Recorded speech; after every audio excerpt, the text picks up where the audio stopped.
ইংরেজিতে কথা বলতে চাইলে এই সেন্টেন্সগুলো জানতেই হবে। তাতে কি, সো হোয়াট?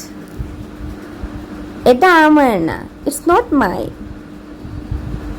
এটা অনেক দূরে, ইটস টু ফার।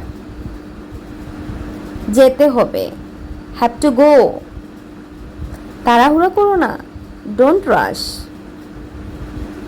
আমি সর্বোচ্চ চেষ্টা করছি, I am trying my best. আতঙ্কিত হবেন না, ডোন্ট প্যানিক।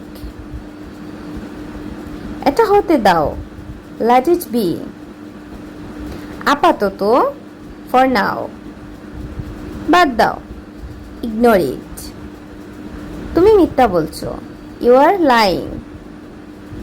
চালু করো, টার্ন অন। বন্ধ করো, টার্ন অফ। তাকে চেনা চেনা লাগে, হ্যাভ লুকস